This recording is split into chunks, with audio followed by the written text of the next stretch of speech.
Her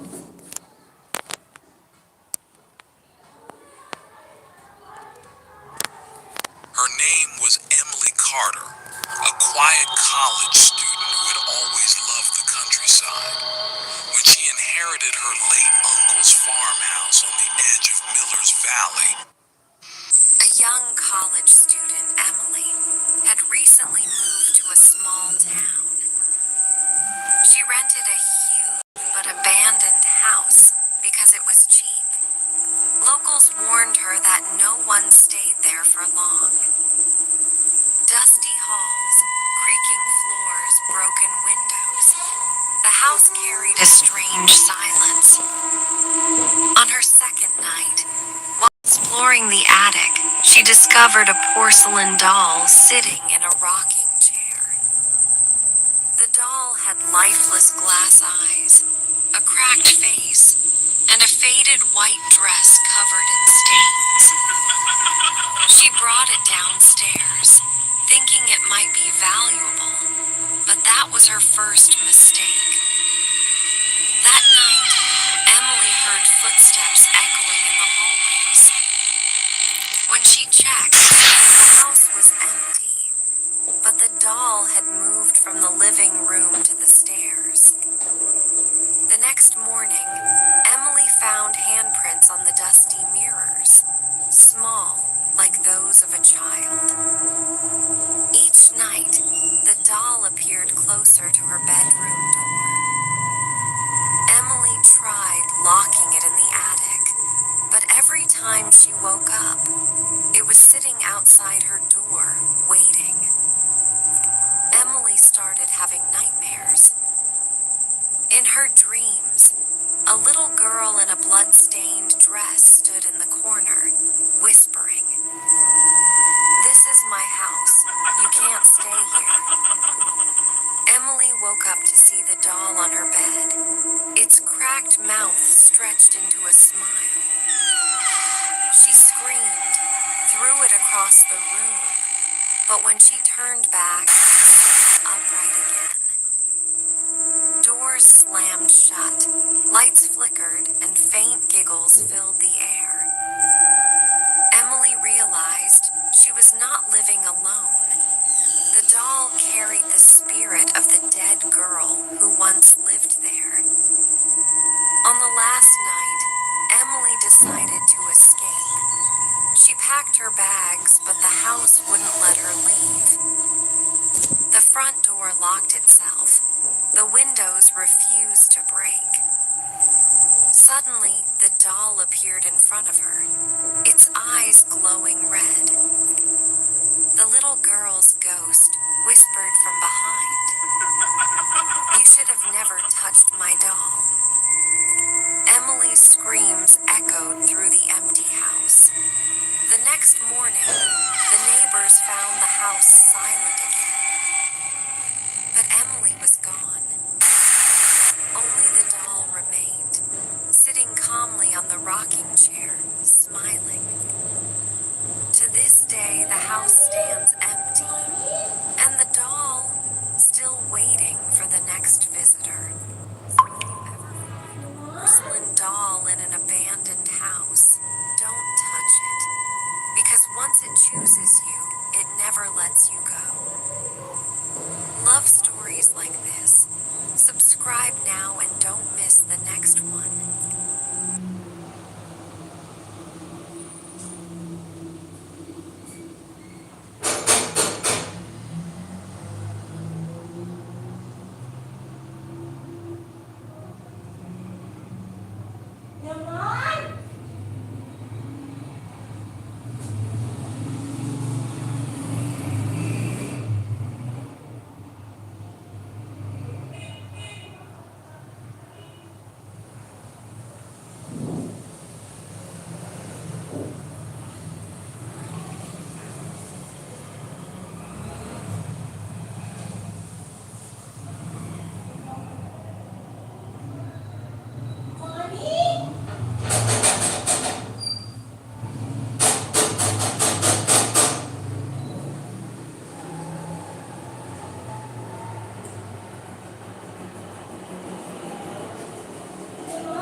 Dusty halls, creaking floors, broken windows. The house carried a strange silence. On her second night, while exploring the attic, she discovered a porcelain doll sitting in a rocking chair. The doll had lifeless glass eyes, a cracked face, and a faded white dress covered in stains. She brought it downstairs, thinking it might be valuable, but that was her first mistake. That night, Emily heard footsteps echoing in the hallways. When she checked, the house was empty, but the doll had moved from the living room to the stairs.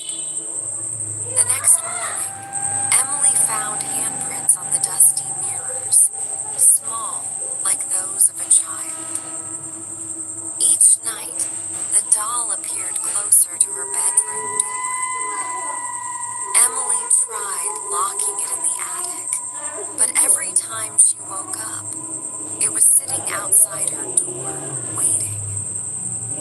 Emily started having nightmares. In her dreams, a little girl in a blood-stained dress stood in the corner, whispering, "This is my house. You can't stay here." Emily woke up to see the doll on her bed, its cracked mouth stretched into a smile. She screamed, threw it across the room, but when she turned back, it sat upright again. Doors slammed shut, lights flickered, and faint giggles filled the air. Emily realized she was not living alone. The doll carried the spirit of the dead girl who once lived there. On the last night, Emily decided to escape. Day one arrivalty rain was relentless when Lily Parker drove up the cracked driveway of her late aunt's Victorian house in Vermont. She had inherited it unexpectedly, and though she had always been curious about the sprawling, creaky old place, standing in front of it now, with the wind rattling the shutters, made her hesitate. Inside, the house smelled of mildew and dust. Cobwebs clung to the corners, and the floors creaked beneath her boots. As she set down her bags, something in the attic caught her eye. A faint glow, just enough to make her curious. When she climbed the narrow wooden staircase, she found a small trunk in the corner. On it, sitting perfectly upright, was a porcelain doll. Its brown curls were tied neatly, and its pale face had eyes so deep and lifelike they seemed to watch her as she moved. A tiny tag around its wrist read, "Lily, for you." Shivers ran down her spine. She didn't remember her aunt owning any dolls. She set the doll on a shelf and tried to unpack, but she kept sneaking glances at it, unnerved by the way it seemed to study her. By nightfall, the storm outside had grown fiercer. Lily lay in bed, pretending to sleep, but she could swear she heard faint tapping sounds from the attic. She told herself it was the wind. She tried to ignore it. Day 2, the first night Lily awoke to a soft noise. Tap, tap, tap. She froze. The doll wasn't on the shelf. It was on the floor by her bed, sitting upright. Its eyes seemed brighter in the dim light. Her heart pounded. "No, no, no, no," she whispered. She picked it up carefully and returned it to the shelf. For hours, she stayed awake, listening. The sound of tiny footsteps echoed from above. At one point, she thought she heard a soft, childlike whisper, "Stay with me," when morning came. The doll was back on her dresser, exactly where she had put it, as if nothing had happened. She tried to convince herself it was all imagination, but a nagging fear had begun to creep into her mind.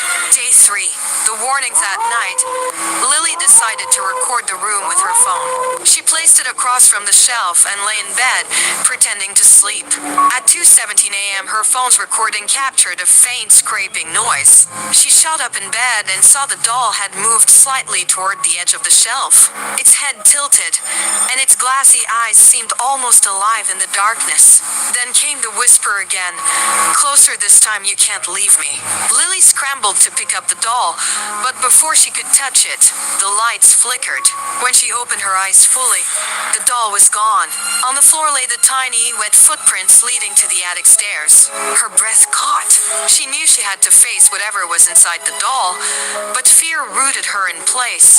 A chill filled the room, and a soft, deliberate tapping came from the attic above. The last thing Lily saw before she ran for the stairs was the doll sitting at the top, its head slowly tilting toward her, its mouth slightly open, as if smiling, as a soft, chilling whisper echoed, "I've been waiting to be continued in part 2. I never thought I'd survive a night at Jurassic Park. I mean, who would? The park looked abandoned now, the gates chained, the lights flickering, and the distant sound of leaves rustling in the wind. But the worst part, the silence. I was part of a small research team sent to catalog surviving dinosaurs after the park had been shut down. We knew it was dangerous, but nobody expected what happened that night. We set up camp near the old visitor center, and I volunteered to keep watch. My flashlight cut through the dense mist. Everything seemed normal until I heard it. A low, guttural growl coming from the forest beyond the fence. At first, I thought it was just a trapped animal, but then another growl, louder, closer. Something was moving in the shadows. I flicked my flashlight toward the tree line and froze. Two glowing eyes stared back at me. Raptors. I've read about how smart they are in the lab, but nothing prepares you for seeing them move in packs. Silent, coordinated, watching, hunting. I radioed the team. "Do not leave your tents. Something is out here. Raptors." Static. Then a panicked voice. I think one got inside. I ran toward the tents, heart pounding. The mist thickened and the flashlight flickered. That's when I heard it, a soft clicking, like claws scraping on metal. One of the raptors had managed to slip through a broken fence panel. It circled the tents, moving almost silently, tilting its head like it was playing with its prey. My hands shook as I tried to barricade the tent flap with whatever I could find. Every second felt like an eternity. Then I heard the others scream. One by one, I saw shadows moving past the dim lantern light. Raptors, 3 of them, were hunting the rest of the team. I wanted to help, but I knew I couldn't. There was nothing I could do against creatures this intelligent. I remember hiding under a pile of equipment, trying not to breathe.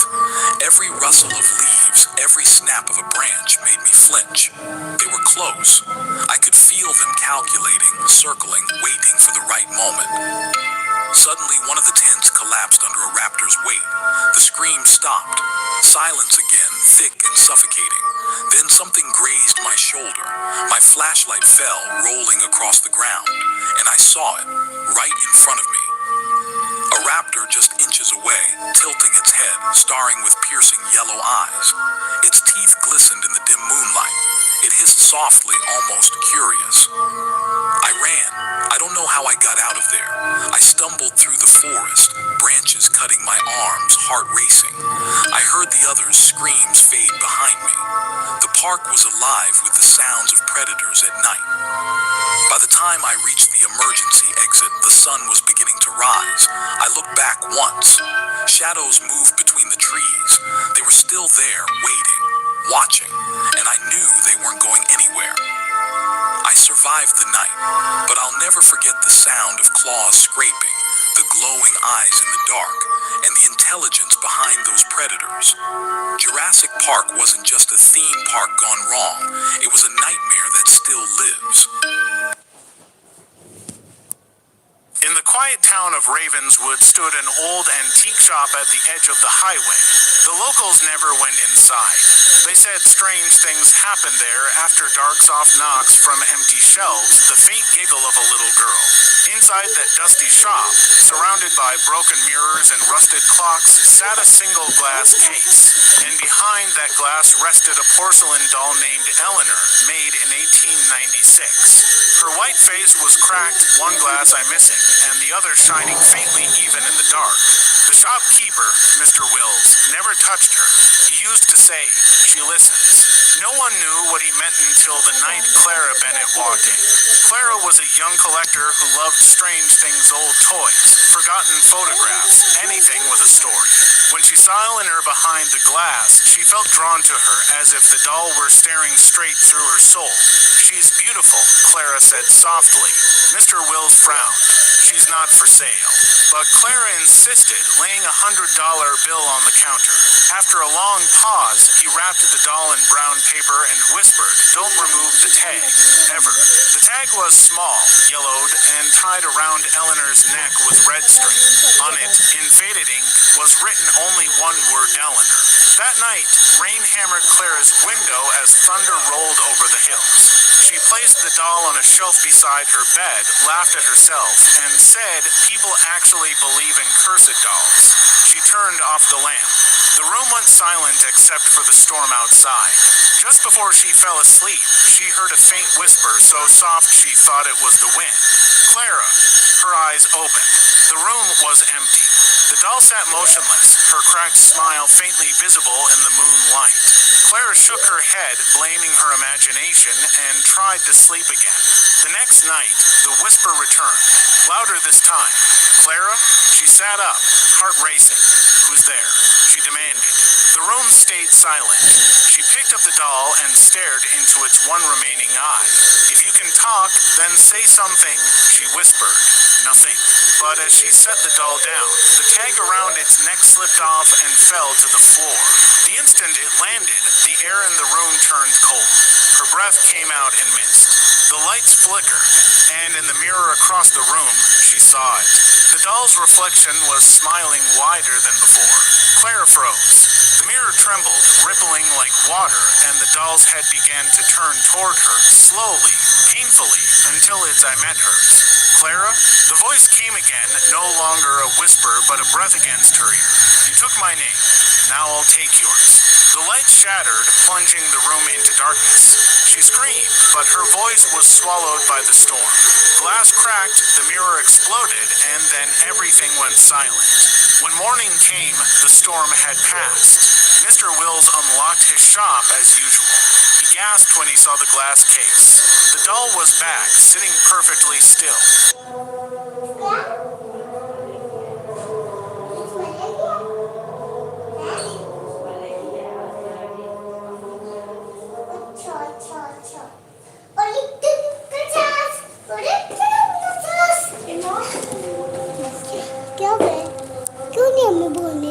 It was raining when Lily drove home late from work. The streets were slick with neon reflections.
Lily stopped. Inside, the air smelled of dust and old wood. Shelves were filled with cracked porcelain dolls, worn dresses, and mirrors that warped reflections. Then she saw it. A doll sat alone on a chair.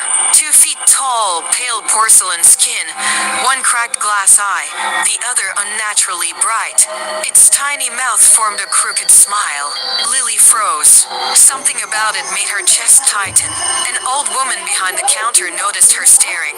"You found her," she said softly. "She's special." "Special how?" Lily asked. "She belonged to a little girl who died long ago. Some say her spirit never left." Lily laughed nervously. "Creepy." The woman smiled faintly. "Creepy sells." Despite her doubts, Lily bought the doll. Something told her she couldn't leave it behind. At home, the storm raged. She placed the doll on a bookshelf. Its cracked face caught candlelight, and for a brief moment, it seemed to smile wider. That night, at 3:30 a.m., Lily awoke to tapping. Tap, tap, tap, porcelain against wood. The doll wasn't on the shelf. It sat on her desk, eyes gleaming in darkness. Strange events escalated. Doors opened on their own. Televisions flickered to static. Whispered voices called her name. "Lily, play with me." She locked the doll in a box in the attic. Every morning, it returned to the living room, perfectly positioned. One night, she woke to find it standing on her desk, inches from her bed. Its cracked smile sharper. She screamed, but only a faint giggle replied. Desperate, Lily tried returning it to the antique shop, but the building was gone, replaced by an empty lot. On her doorstep, the doll waited. Beneath it lay a note. "You bought me. You keep me." Sleep became impossible. Lily dreamed of a little girl in a burning house, holding the doll. "She locked me inside. Now I want out." When she awoke, scratches lined her arms, tiny, scorched fingerprints. One evening, she smashed the doll on the floor. Porcelain shards scattered. Inside was a lock of black hair tied with a red ribbon. Warm to the touch, a giggle echoed. Lily spun. The fragments were gone. In their place stood a small girl, barefoot, smiling, eyes faintly glowing. "You broke my home," she whispered. "Now, I'll live in yours." Days passed. Lily didn't leave her apartment. Neighbors heard faint laughter, saw shadows flicker in windows. A single light remained on at night, revealing a porcelain face staring out, one cracked eye reflecting street light. Weeks later, the building was listed for sale. During a photo shoot, cameras malfunctioned in the living room. In every frame, a small porcelain doll appeared, though no one placed it there. That night, the realtor's phone rang. No number, only static. Then a soft, childlike voice whispered, "Do you want to play with me?"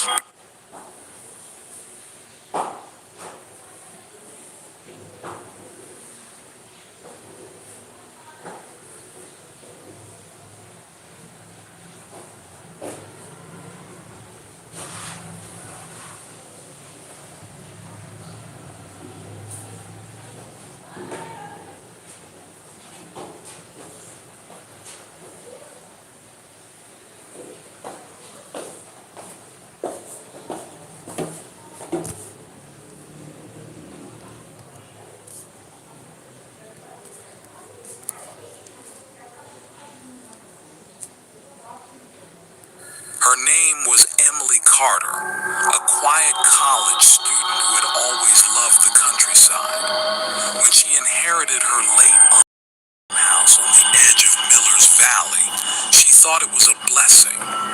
The place was isolated but beautiful, an old wooden house surrounded by cornfields, a rusty windmill creaking with the breeze, and a red barn that hadn't been touched in years.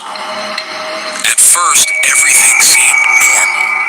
Emily spent her first few days cleaning. 2 nights ago, I entered the old jungle to find my lost dog, but instead, I found a small doll lying in the mud, its face cracked, eyes completely black. As soon as I picked it up, the wind stopped. The whole jungle went silent, like it was holding its breath. I turned the doll around and its head snapped toward me with a sharp click. A tiny whisper drifted from its broken mouth. "You shouldn't have found me." Suddenly, branches behind me started shaking. Something was walking in the dark, slow, heavy, dragging footsteps. I looked down. The doll's dress was slowly getting soaked with fresh blood. I dropped it and ran, but the footsteps followed me, faster, closer. When I finally reached the edge of the jungle, I heard a child's voice call my name. "Come back. You forgot me." I turned around for 1 second and the doll was standing upright at the tree line, smiling. And today morning, I found it sitting outside my door, covered in dirt, with its tiny hand knocking. The dark doesn't end here. It just follows those who don't subscribe. 2 nights ago, I entered the old jungle to find my lost dog, but instead, I found a small doll lying in the mud, its face cracked, eyes completely black. As soon as I picked it up, the wind stopped. The whole jungle went silent, like it was holding its breath. I turned the doll around and its head snapped toward me with a sharp click. A tiny whisper drifted from its broken mouth. "You shouldn't have found me." Suddenly, branches behind me started shaking. Something was walking in the dark, slow, heavy, dragging footsteps. I looked down. The doll's dress was slowly getting soaked. I found a small doll outside my door last night. I didn't buy it, and no one in my house did. When I picked it up, the doll whispered. "You finally opened the door." I froze. My house was empty. She bought the old doll from a yard sale, thinking it was harmless. Its dress was faded, its eyes cloudy, but something about it felt alive. That night, as she tried to sleep, she heard a soft tapping. Tap, tap, tap. She turned on the lights, nothing. At 2:47 a.m., the tapping grew louder. She looked down at the floor. The doll was standing by her bed. She gasped and threw it into the closet. But the moment she shut the door, a tiny voice whispered behind her, "Don't lock me away." Slowly, she turned. The doll was sitting on her pillow again, smiling. Its cracked hands were now covered in fresh red scratches. By morning, she was gone. Only the doll remained, waiting for its next owner. The dark doesn't end here. It just follows those who don't subscribe. She bought the old doll from a yard sale, thinking it was harmless. Its dress was faded, its eyes cloudy, but something about it felt alive. That night, as she tried to sleep, she heard a soft tapping. Tap, tap, tap. She turned on the lights, nothing. At 2:47 a.m., the tapping grew louder. She looked down at the floor. The doll was standing by her bed. She gasped and threw it into the closet. But the moment she shut the door, a tiny voice whispered behind her, "Don't lock me away." Slowly, she turned. The doll was sitting on her pillow again, smiling. Its cracked hands were now covered in fresh red scratches. By morning, she was gone. Only the doll remained, waiting for its next owner. The dark doesn't end here. It just follows those who don't subscribe. She bought the old doll from a yard sale, thinking it was harmless. Its dress was faded, its eyes cloudy, but something about it felt alive. That night, as she tried to sleep, she heard a soft tapping. Tap. She found the doll on her porch at sunrise. No note, no footsteps, just the doll staring. Its glass eyes were chipped, and its cracked smile looked almost human. That night, she heard tiny footsteps in her hallway. She opened her bedroom door. Is Annabelle real? There was once an old doll maker who lived alone in a quiet town. He crafted dolls, so lifelike. People swore they could see them blink. One night, a woman brought him her daughter's broken doll, begging him to fix it. He smiled and said, "Every doll just needs a soul." When she returned the next day, the shop was empty. But a new doll sat on the counter, with eyes that looked exactly like her daughter's. Years later, the shop reopened under a new name. Locals said, at night, you could still hear the faint sound of children crying from inside the dolls. And if you looked closely, their eyes followed you, as if waiting for the next Every night, Sarah walked past the old house at the end of Maple Street. In the upstairs window, she always saw the same doll sitting perfectly still. Its glass eyes seemed to follow her each